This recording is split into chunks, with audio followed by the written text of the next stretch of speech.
Salut à toi et bienvenue dans cette nouvelle vidéo. Aujourd'hui on va s'intéresser au staking sur Celestia, donc on va staker du jeton TIA. Alors pourquoi est-ce qu'on va le faire? Il y a plusieurs raisons. La première c'est que le staking de jeton TIA va rapporter 16% de rendement annuel, ce qui est quand même pas négligeable, surtout pour un jeton qui semble être un des leaders du nouveau bullrun. Mais la vraie raison pour laquelle on va staker, c'est surtout pour profiter des airdrops qui vont être distribués aux stakers de TIA. À l'heure où je te parle, on a déjà eu 2 airdrops pour les stakers, donc un airdrop de Dimension et un airdrop de Saga qui ont été annoncés, mais on peut s'attendre à en voir beaucoup d'autres.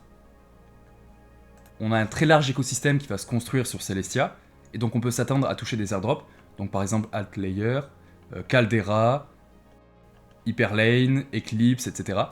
Donc le staking de Celestia va peut-être devenir quelque chose de similaire au staking d'Atom, c'est-à-dire que tous les stakers vont recevoir une partie des jetons, des protocoles qui vont se construire sur Celestia.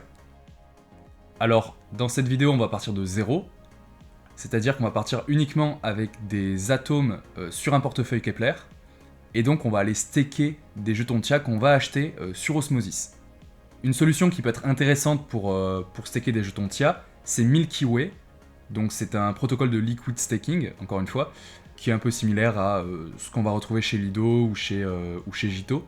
Et donc, on a de très fortes raisons de croire qu'il y aura un airdrop pour Milky Way. Bon, certains s'enflamment et commencent à parler de nouveaux Jito. Bon, plus raisonnablement, on peut juste penser qu'on aura un petit airdrop si on stack ici. En plus, peut-être, donc, d'avoir les airdrops que tous les autres stakers auront. Pour staker sur Milky Way, on a deux manières de faire. Soit on vient staker directement du Celestia, et donc, par exemple, ici, on va récupérer 98 Milk TIA. Soit on va aller swapper sur Osmosis. Et là, on observe qu'on va en avoir un petit peu plus. Donc en fait, on est gagnant si on ne passe pas par Milky Way, mais bien par Osmosis. Donc c'est ce qu'on va faire aujourd'hui. Pour ça, on va donc devoir utiliser Osmosis. Nous, pour le moment, on a uniquement des atomes. Donc on va faire Deposit, Atome,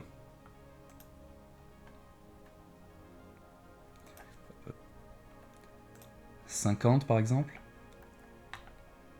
Approve, et on valide. Donc là on attend maintenant que la transaction passe. Ça a été validé.